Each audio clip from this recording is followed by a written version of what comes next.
na nossa revista, página 25. E o livro que nós estamos acompanhando é o livro de Jó.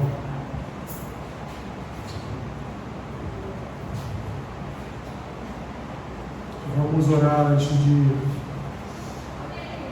iniciarmos.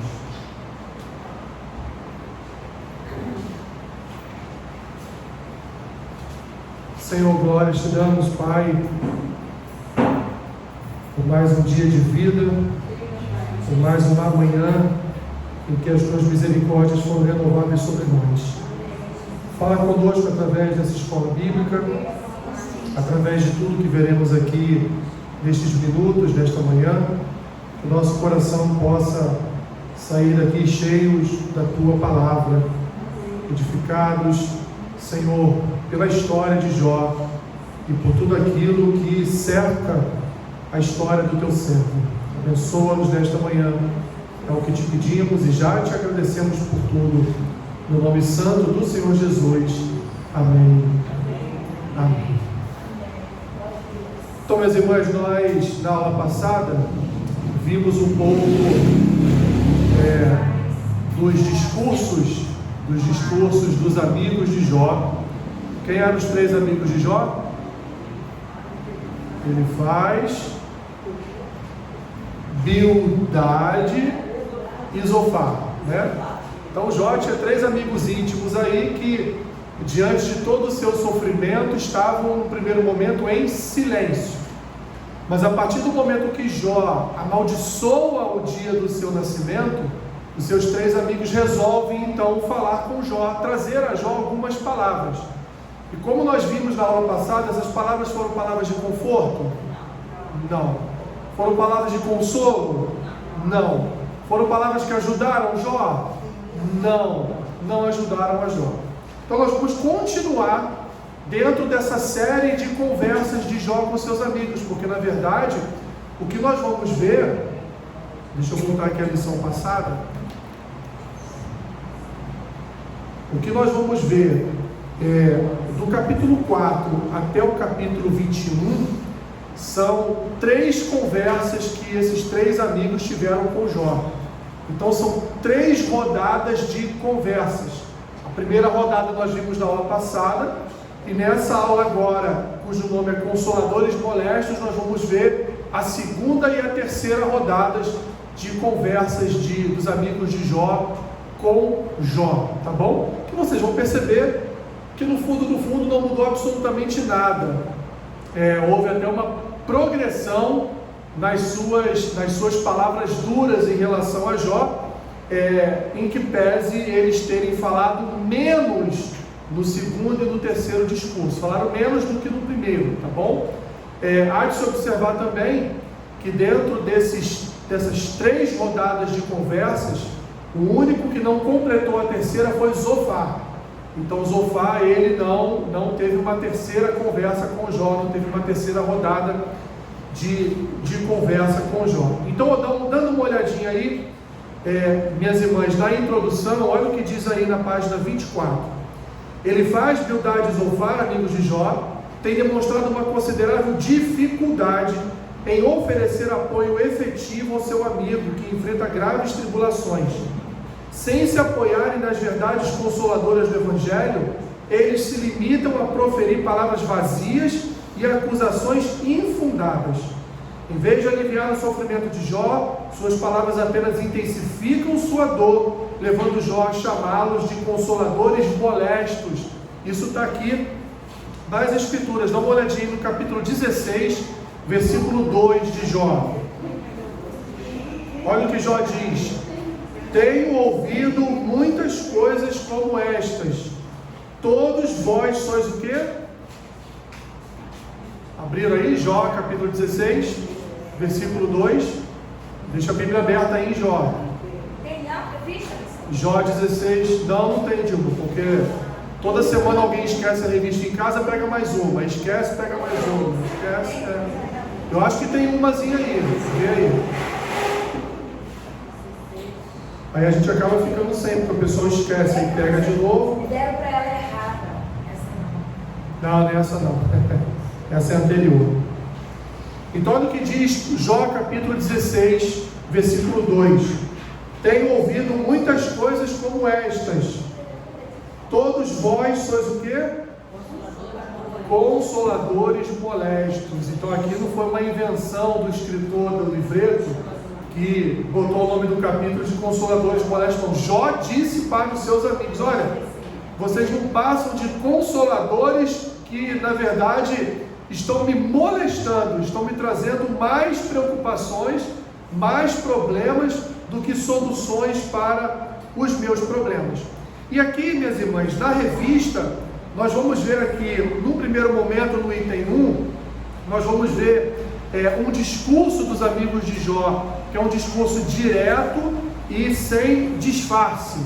No item 2, nós vamos ver que nestes discursos há um mal que é presente, ou seja, em que pese os amigos de Jó querem ali, naquele momento, trazer consolo para Jó, de alguma forma tentarem trazer a Jó uma verdade que era a verdade deles, não verdade das Escrituras. O que eles estavam trazendo para Jó era, na verdade, uma resposta, o quê? Uma resposta maligna. Estavam trazendo ali uma condenação, estavam trazendo um juízo sobre a vida de Jó. E por último, nós vamos ver então a reação de Jó a esses outros dois discursos. Mas no item 1, aí na página 24, fala a respeito de diretos e sem disfarces. Por quê?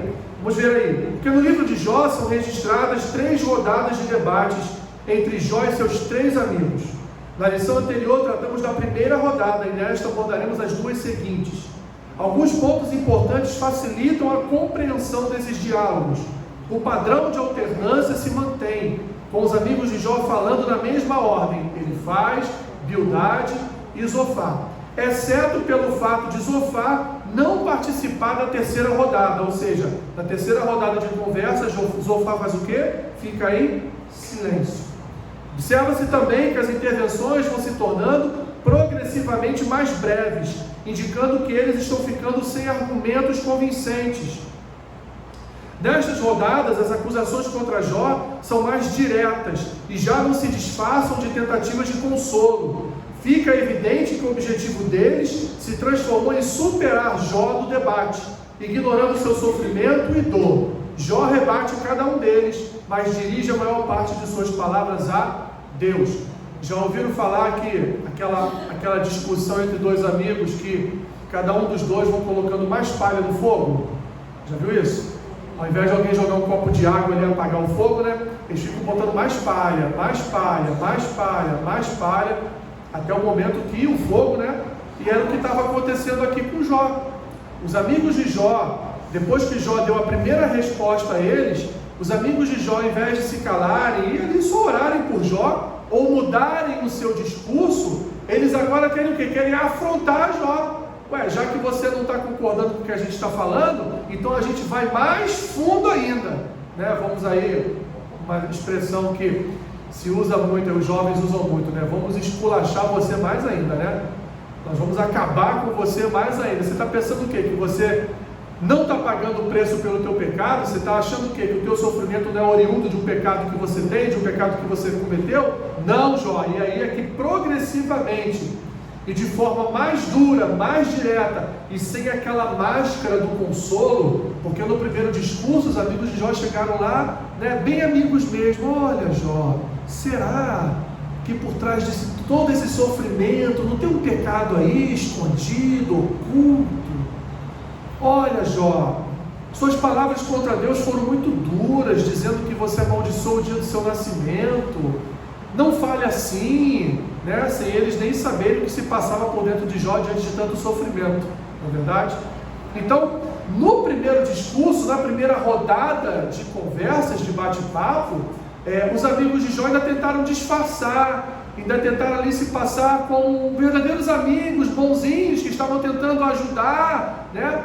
Mas agora não. Agora eles partiram para uma agressão verbal, agora eles partiram para uma agressão direta, agora eles tiraram a máscara do consolo e partiram direto para Jó, para agora afirmar categoricamente na cara de Jó né, na face de Jó, que olha, não tem jeito, Jó, você está em pecado e por isso Deus está te punindo.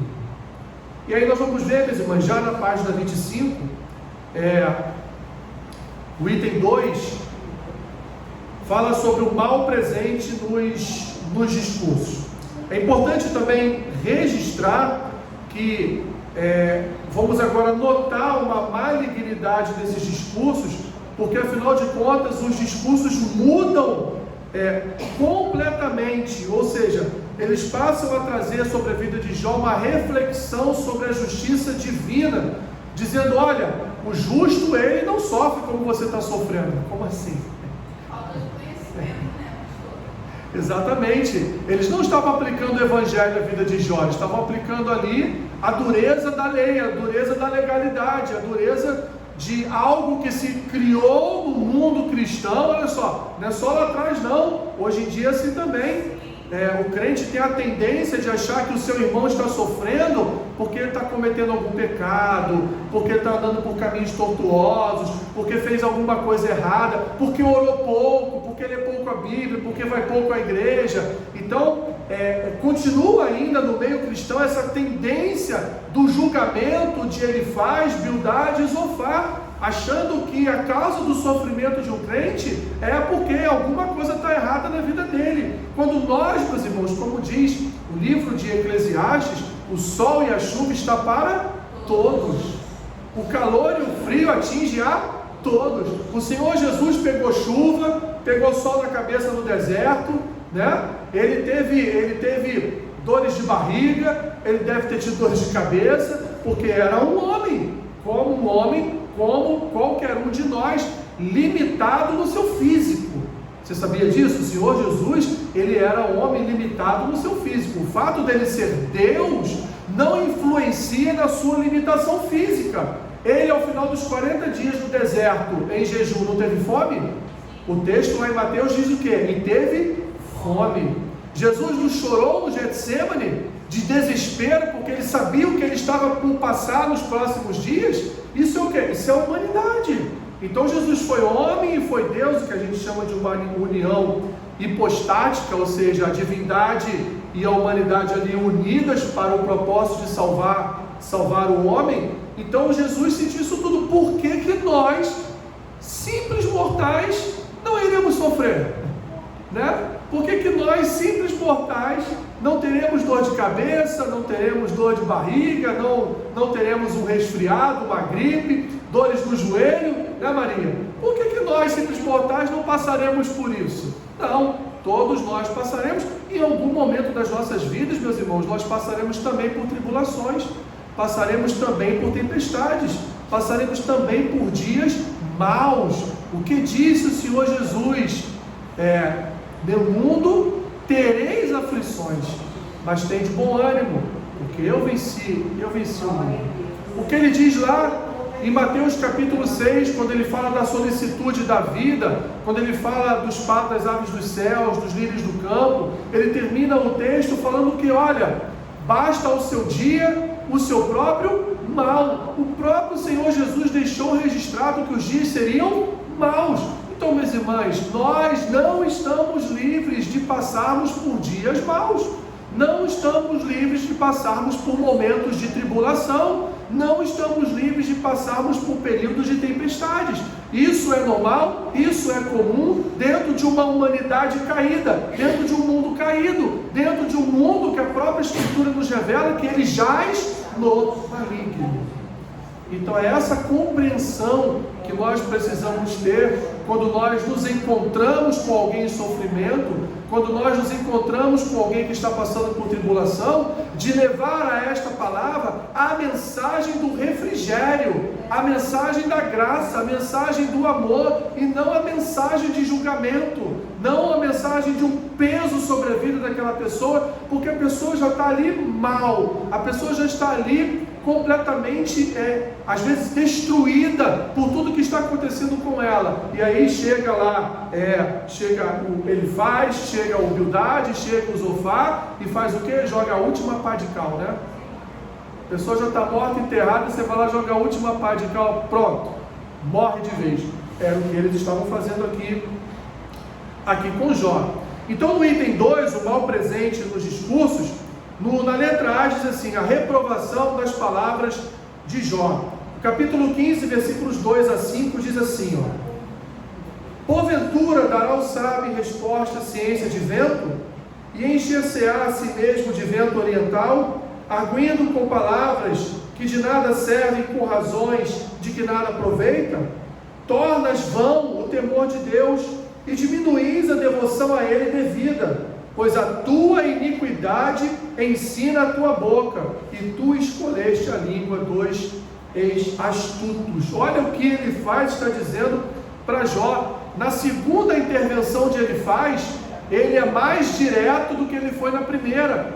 E agora ele está dizendo o que ali a Jó? Olha, Jó, você é astuto nas suas palavras, você é um homem problemático nas suas palavras, você não tem tido o temor de Deus, tem faltado na sua vida o temor do Senhor, e por isso você deve se voltar ao temor do Senhor e deixar de ser astuto com as suas palavras. Elifaz inicia sua segunda intervenção criticando severamente as palavras de Jó, em vez de acolher seu lamento e mostrar empatia pela sua angústia. Ele descreve as palavras de Jó como ciência de vento, sem qualquer utilidade prática, e acusa Jó de falar a partir da iniquidade, referindo-se a ele como alguém que usa a língua dos astutos. Essas são acusações gravíssimas, implicando que Jó estaria tomando o nome de Deus em vão, terceiro mandamento, levantando falso testemunho, nono mandamento, detendo a verdade de Deus pela injustiça e tornando-se nulo em seu próprio raciocínio. A estultice, como aponta Elifaz, é um pecado grave que conduz à ruína. Então, ao invés de Elifaz tentar apaziguar o coração de Jó, ao invés de Elifaz tentar trazer o verdadeiro consolo ao coração de Jó, o que ele faz, traz mais peso sobre o coração de Jó. Traz mais juízo sobre o coração de Jó. Letra B. E Elifaz faz o que? Uma exaltação de si mesmo. E isso é um erro muito comum, minhas irmãs, quando alguém está em sofrimento. Nós devemos ter cuidado ao falar com as pessoas, porque é muito comum dizer assim: isso aí que você está passando não é nada, você nem sabe o que eu já passei na vida.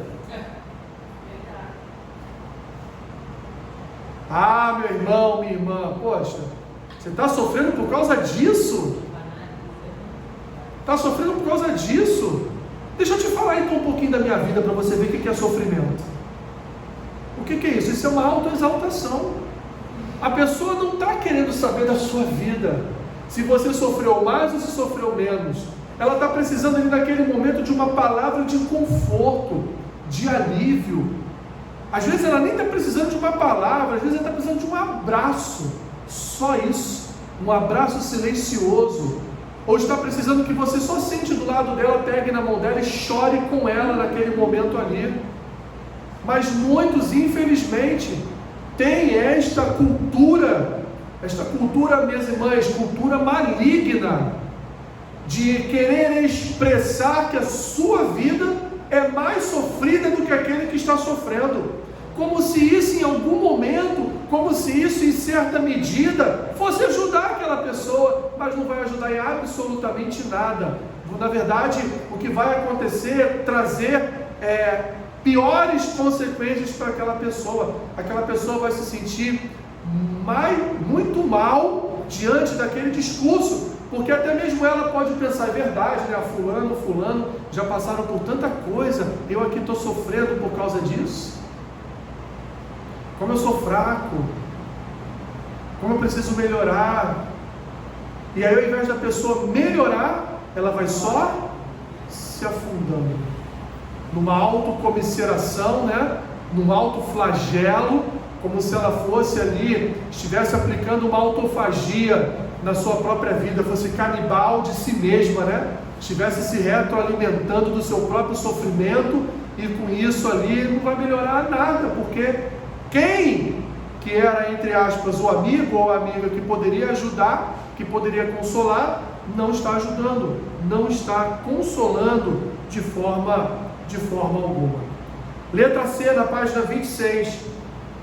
E aí nós estamos diante de quê, minhas irmãs? Daquilo que nós podemos chamar de a banalização do sofrimento. Olha o que diz aí, página 26, letra C. Um problema notável nos discursos dos amigos de Jó é a banalização do sofrimento. Eles sustentam a premissa equivocada de que o sofrimento é exclusivamente um castigo divino para os ímpios, levando à inferência de que o sofrimento de Jó era consequência de algum pecado cometido.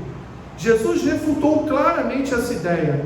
Olha aí, João capítulo 9. Questionado pelos discípulos sobre o homem cego de nascença, ele afirmou: nem ele pecou, nem seus pais, mas foi para que se manifestem nele as obras de Deus.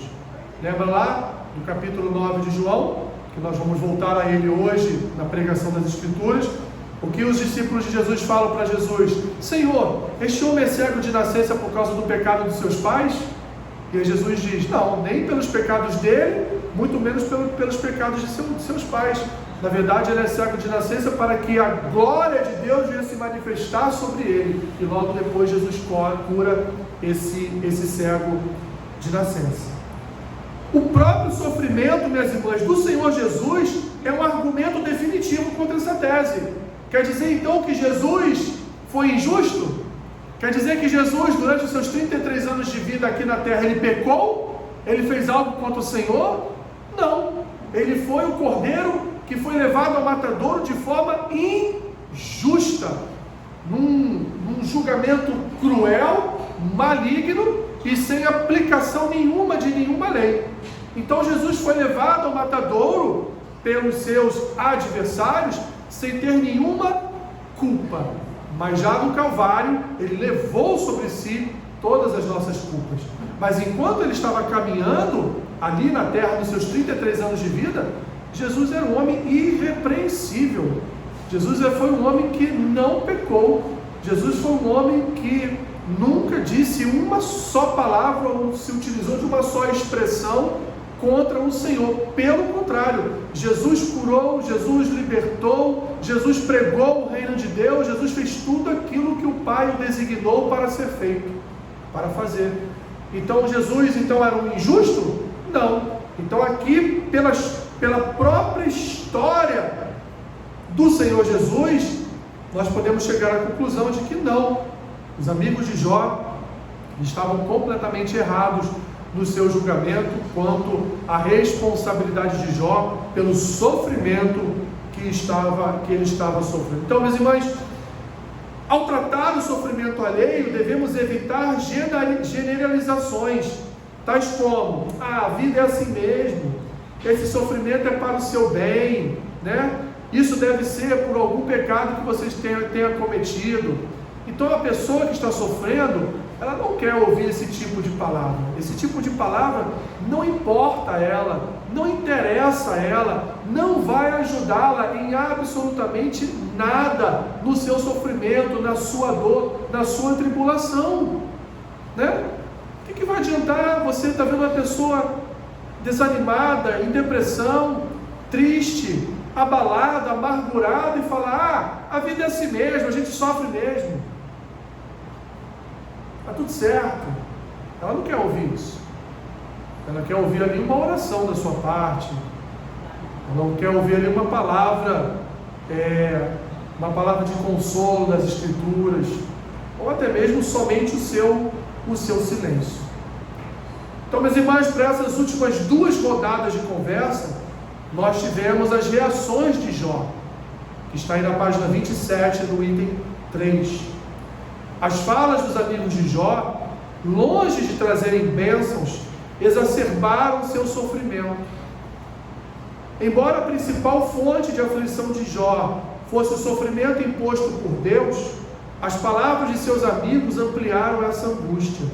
Assim, nas respostas de Jó, vemos as consequências de um consolo mal aplicado.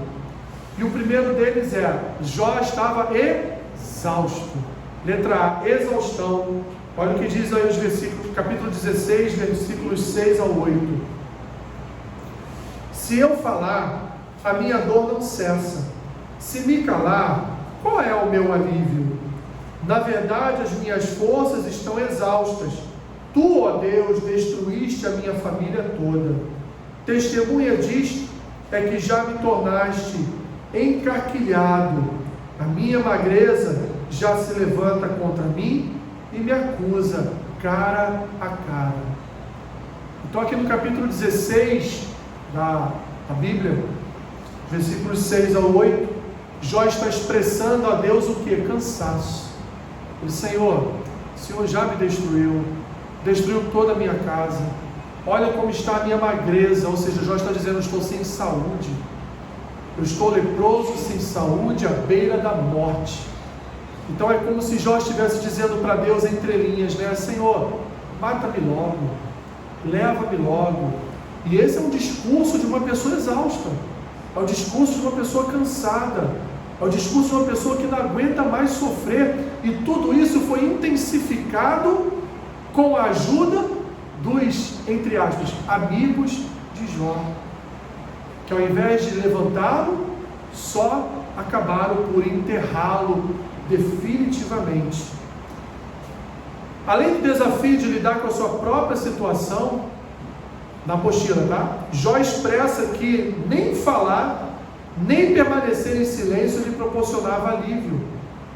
A pressão para que ele se calasse apenas intensificava sua exaustão. Para não sermos consoladores molestos, é essencial abordar com compaixão tanto as palavras quanto o silêncio do sofredor.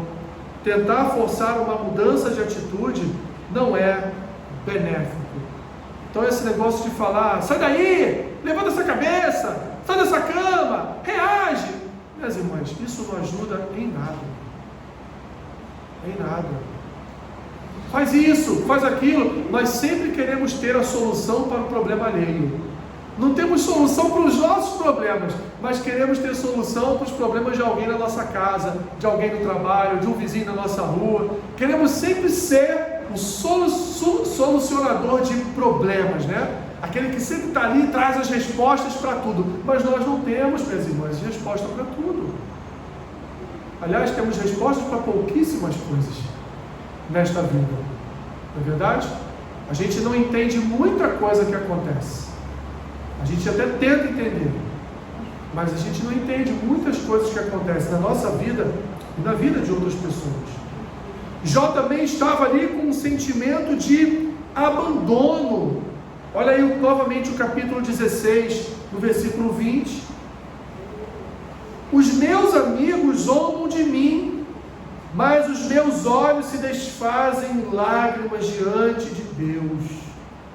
Esse é o discurso de quem, meus irmãos? É o discurso de alguém que está solitário. Olha o capítulo 17, versículo 2. Estou de fato cercado de zombadores, e os meus olhos são obrigados a lhes contemplar a provocação. Então Jó aqui está se sentindo abandonado, porque por mais que ele tivesse ali 3 amigos diante dele, esses amigos não lhe ajudaram em absolutamente nada. Só lhe prejudicaram mais ainda, ou seja, o discurso desses amigos de Jó, ele está levando como uma provocação, e não como fonte de alívio, não como fonte de bênção, não como fonte de graça. Página 28, letra C. Jó também perdeu a esperança. Capítulo 17, versículo 1. O meu espírito se vai consumindo, os meus dias se vão apagando, e só tenho perante mim a sepultura. Então esse é o discurso, esse é a fala de quem? De alguém que está sem esperança.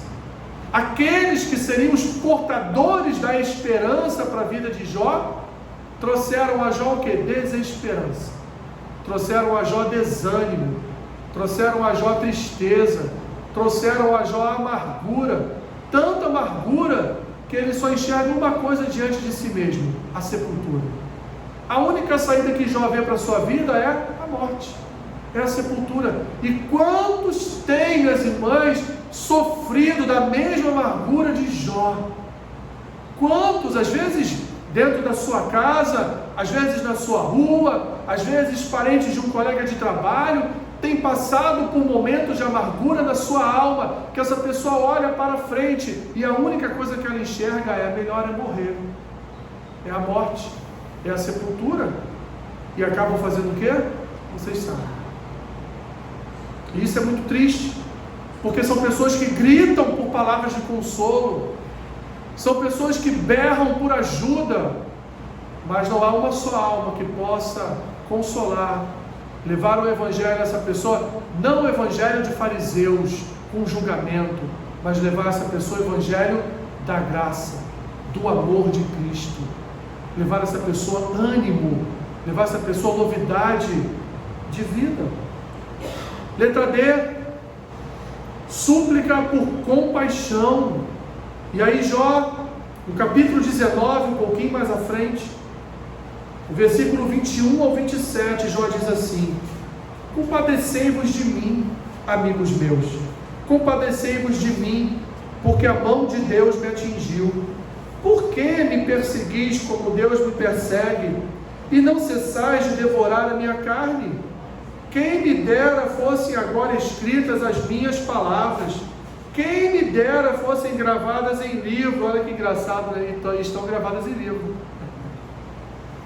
Todas as palavras de Jó estão gravadas no livro. Ele continua: que com pena de ferro e com chumbo, para sempre fossem esculpidas na rocha, porque eu sei que o meu Redentor vive e por fim se levantará sobre a terra. Depois, revestido este meu corpo da minha pele, em minha carne verei a Deus, vê-lo-ei por mim mesmo, os meus olhos o verão e não outros, de saudade me desfalece o coração dentro de mim. Jó está aqui dizendo para os seus amigos: por quê? Olha só, Deus já está me perseguindo, para que vocês estão me perseguindo também? A mão de Deus já me atingiu, a mão de Deus já está me sufocando, por que vocês estão fazendo a mesma coisa? Mas não tem problema não, porque os meus olhos contemplarão a glória de Deus, porque eu verei e conhecerei o meu Deus face a face. Ou seja, Jó está falando ali: ó, eu vou morrer e antes de vocês eu vou conhecer o meu Criador. Eu vou morrer, eu vou descer a sepultura e antes de vocês eu vou estar face a face com o meu Senhor. Então Jó, ainda que o seu discurso seja um discurso ali no primeiro momento de desânimo, falta de esperança, de cansaço, exaustão, ele chega no final, além de suplicar pela compaixão dos seus amigos, ele também tem uma ponta de esperança que ele verá o Senhor. E nós podemos concluir, minhas irmãs, de tudo isso. Página 28, conclusão. Jó enfrentou não apenas seu próprio sofrimento, mas também o desafio adicional de lidar com amigos cujas palavras e atitudes, longe de oferecerem consolo, intensificaram sua dor. As falas, sugestões e insinuações deles acabaram sendo prejudiciais para Jó. No final do segundo ciclo de diálogos, Jó expressou que o suposto consolo oferecido era vão e que das palavras de seus amigos apenas restava a falsidade. Capítulo 21, versículo 34. Para encerrarmos, Jó diz assim: como, pois, me consolais em vão? Das vossas respostas só resta falsidade. Então Jó viu que aqueles seus 3 amigos de longa data, na verdade, não eram seus amigos, porque nos momentos em que nós estamos fazendo festas, em que nós estamos felizes, em que nós estamos curtindo a vida, viajando, curtindo a família, os amigos sempre estão próximos. Mas quando a dor vem, quando a amargura inunda a nossa alma, quando a depressão chega, quando a tribulação aporta no nosso porto, quando nós nos sentimos inseguros, desesperançosos, quando nós olhamos para frente e só vemos a morte, quando nós somos atingidos por esse tipo de tribulação, o que aqueles que se diziam amigos fazem? Ou somem.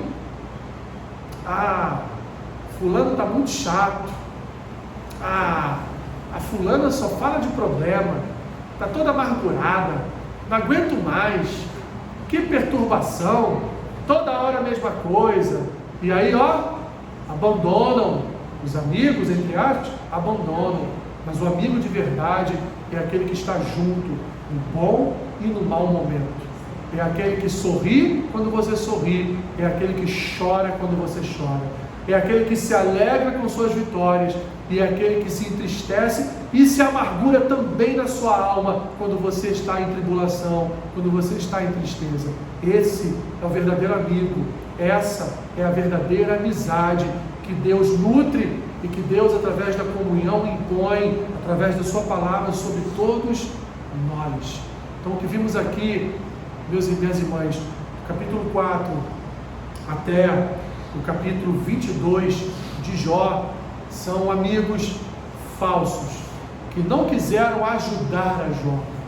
Muito pelo contrário. No início, pode ter sido até uma tentativa de ajudar, mas no segundo e terceiro discursos, ali já foi uma guerra de narrativas ali, deles contra Jó. Cara, tu pecou, não adianta você falar que não, tu está errado, tu fez alguma coisa com Deus, tuas palavras não podem ser dessa forma. Ao invés de trazerem sobre Jó o Evangelho, uma palavra de consolo e conforto. A aplicação: ao se deparar com alguém enfrentando sofrimento, reflita cuidadosamente sobre suas palavras.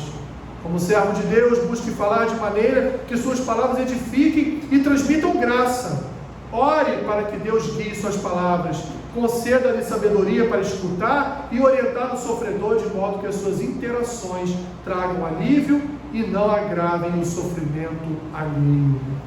Então, minhas irmãs, que Deus nos ajude ao estarmos diante do sofrimento alheio, que Ele nos ajude a trazer uma palavra de consolo, uma palavra de conforto, uma palavra de esperança, uma palavra de fé. Que o Senhor nos ajude a agirmos dessa forma quando estivermos diante de alguém que está passando por sofrimento.